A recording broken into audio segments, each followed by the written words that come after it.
Hi everyone, I got a new microphone.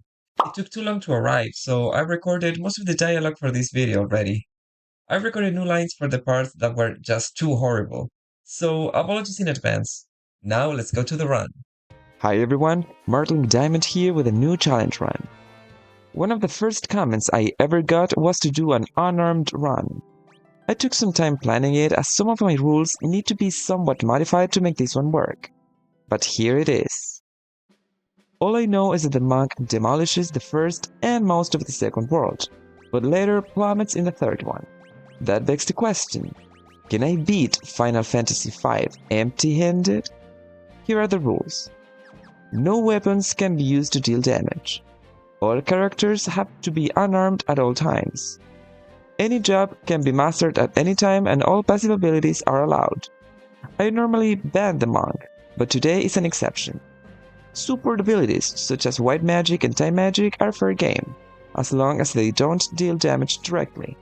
Finally, money, EXP or APP multipliers are allowed to ease grinding.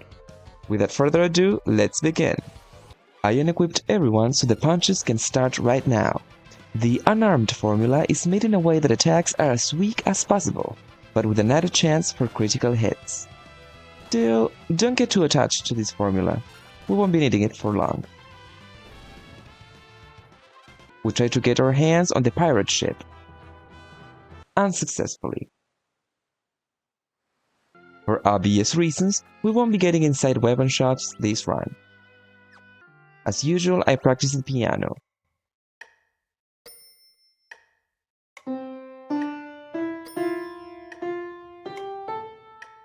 The bard is just too good.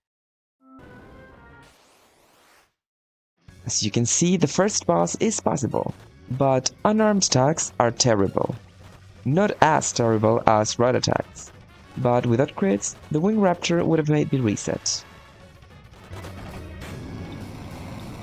The Wind Crystal unlocks the Monk job, which we're going to use for the first and last time of these challenges. They have low defense, so I look for some leather shoes. I used Focus with the monks and Carlapos went down very quickly. Monks use a different unarmed formula, but it also is heavily reliant on level. Farewell, Sildra.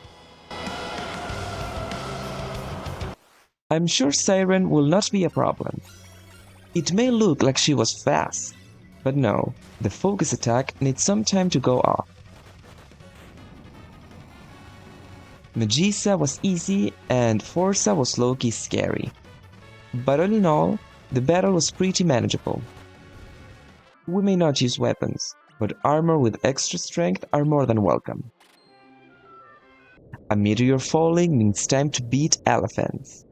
I admit I was a little apprehensive towards Garula, but that wasn't necessary.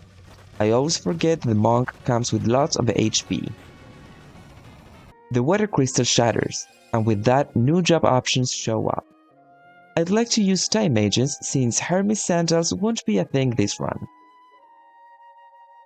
I'll buy other kind of armors to— God damn it! Anyway, armor variety is a good thing, but the extra strength of the Kempo Gi is still tempting. I found a green beret, a hat that gives strength. Awesome. This is the first time I fight the liquid flame without exploiting elemental weaknesses. I won the battle due to the monk's ridiculous power, but not gonna lie, I'm worried for the weapons to come. I got the ribbon as usual at the escape section, and decided to train here. Monster give tons of ABP here. I mastered the monk and decided to train blue mages next. There are some crucial blue magics for this run. We get new jobs, but only the Beastmaster will be used.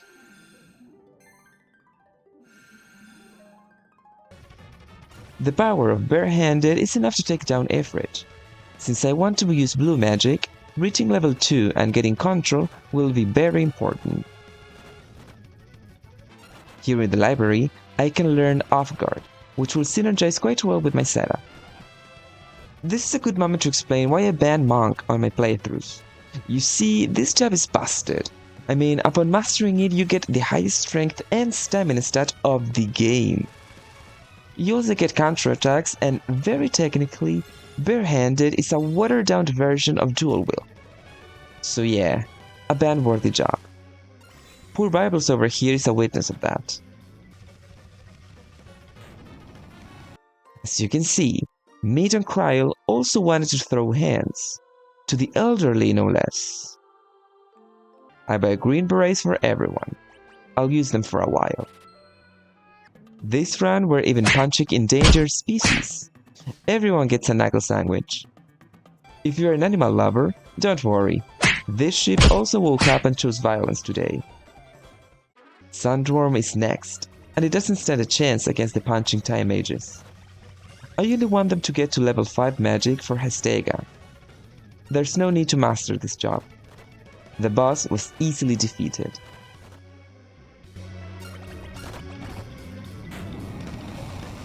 Does this count as a beat up? Let me know in the comments. I have nothing electric to fight the Crayclaw. I hope it's not a problem. Oh, well that was easy. I finally learned off guard. Let's try it on the Adamantoise. Or not. Actually, I forgot to make someone use blue magic for this battle. Whoops.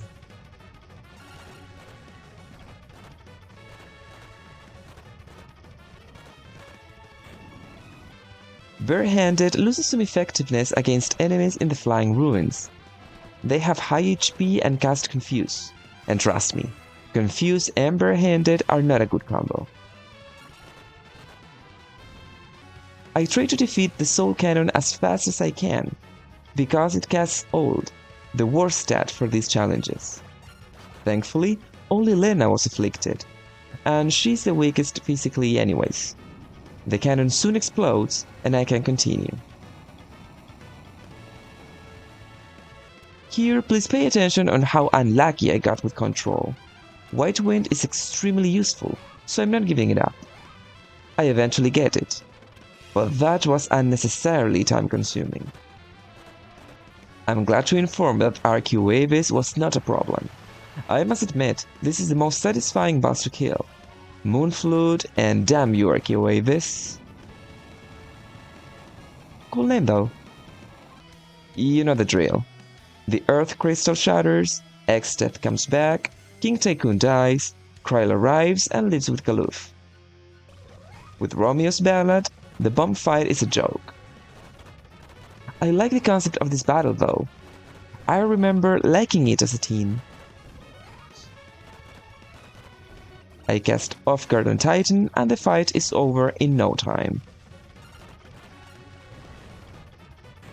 Chimera Brain is never a challenge. I cast Moonflute and the battle was over fast. By the way, just check how little damage Lena does without the barehand ability. I just know the second roll will be awesome. God damn it! The Gilgamesh fight went well all things considered, although I don't know how the Protect spell interacts with Off Guard. In the end, Moonflute feels a more effective tactic so far. Quite an underrated blue magic spell to be honest.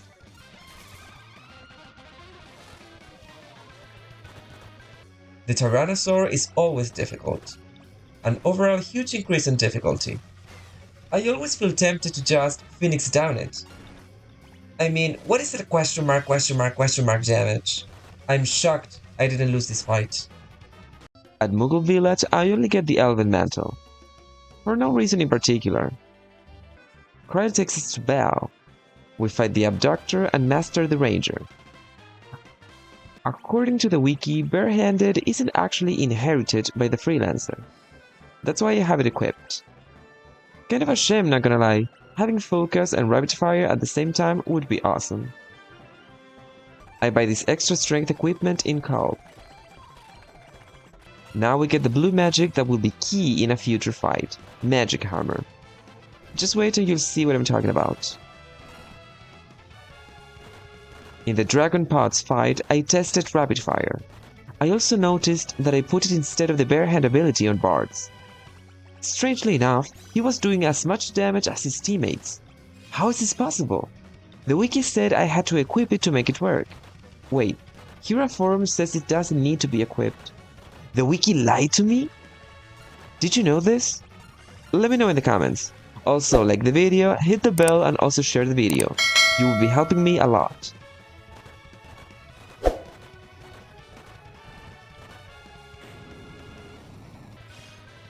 Now, knowing that it is inheritable, defeating Enkidu and Gilgamesh is way easier, as I also used focus and time magic. Enkidu's missiles are still scary though. Is it me or gravity-based attacks are more common in this run?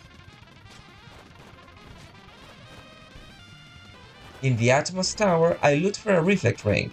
It will be important for later. Atmos felt incredible. So far, the effectiveness of barehand seems to be applying more for bosses and decaying with grinding.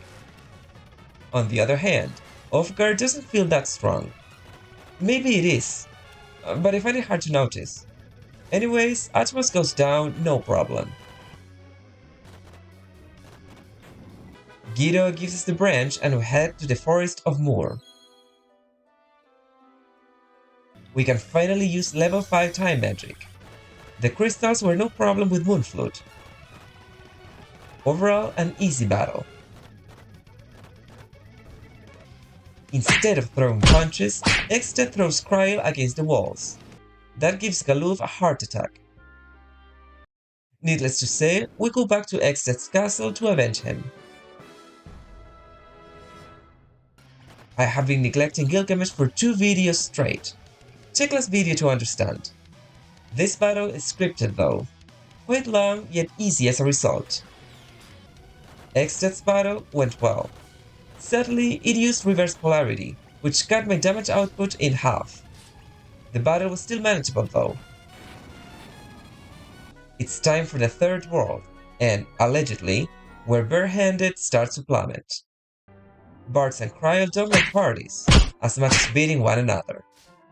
Antlion's Discord is another piece of proof of how level dependent the unarmed formula is. Damage was going down like crazy. Thankfully, rapid fire seems to be dealing damage regardless. Man, I just don't get rapid fire. All I know is that it is insanely good. Guido and Exted also wanted to throw punches this video. So much so they go full Dragon Ball Z. I've learned that rapid fire always kills the gargoyles. I get the first tablet and it's time to get Lena back. I was ready to suffer in the Melusine fight, but for some reason rapid fire was dealing damage regardless of her fire-only weakness. No, you know what? Stop this. Someone in the comments please explain me how rapid fire works. Time for my endgame setup. Ribbons. Mighty Guard.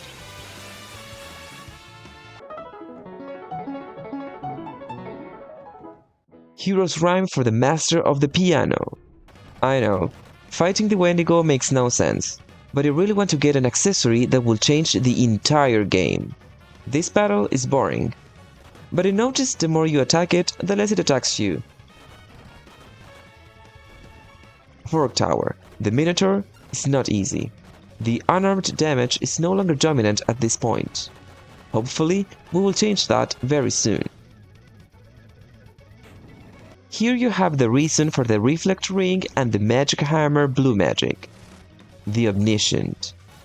I'ma show you that you indeed can beat this thing to death with punches.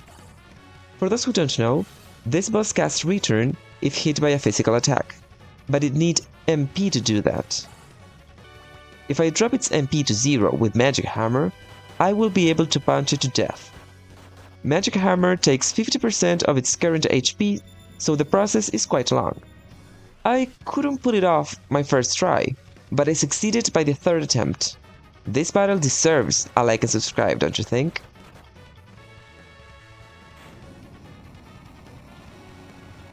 I did all of this because I needed Sid to give me a submarine to go to Eastery Falls. Here there's an enemy called Stillfist that sometimes drop Kaiser Knuckles, which increase the barehand damage. Let me tell you, these guys are strong. I almost ran out of Phoenix Downs and potions. I eventually got 3 knuckles and called it a day. I always have Cryo singing in the final battle, so she doesn't need one. Now let me use Leviathan to show you the power of these knuckles. They alter the formula this way. As you can see, barehand attacks now are dealing twice the damage. I did reach level 42 though, but still now they're dealing as much damage as the endgame swords, if not more, since they attack twice.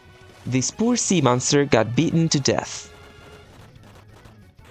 Now we head to the Interdimensional Rift to end the game.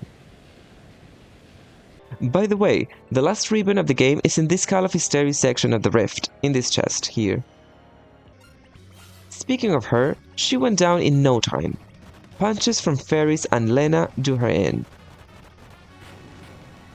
Apanda suffers the exact same fate by the Tycoon sisters' hands. I got the Hermes sandals and equipped them on Cryo. I am not sure if songs are affected by haste though. Azulmagia lasts only 6 punches. Barehand is an excellent weapon. Wait, they're not technically a weapon. Well, you get me.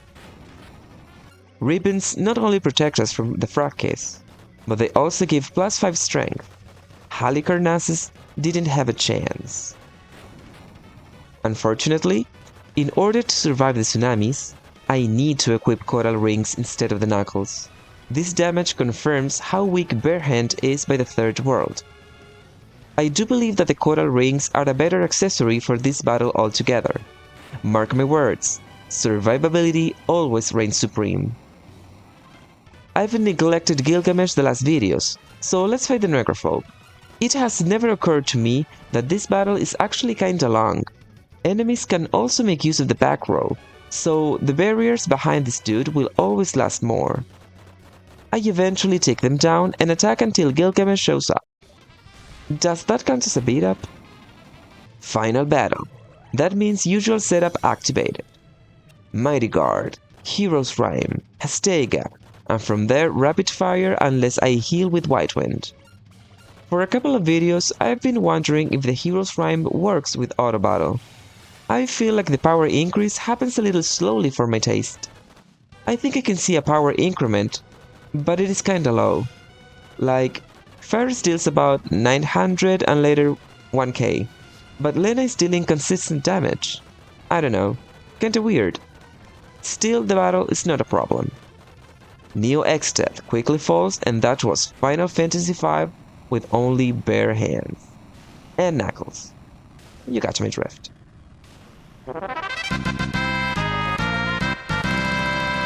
My research for this run was watching solo monk runs. Monks do feel weaker by the third world, when you focus exclusively on the barehand weapon itself, you get to see just how broken it is. Although you do need to farm for certain items. Aside from the singer, by the end everyone had equipped a ribbon, a power sash, and the Kaiser knuckles. Strong, but not necessarily convenient. Comment down below which weapon do you want to see next. I'll try to upload videos every Friday or Saturday.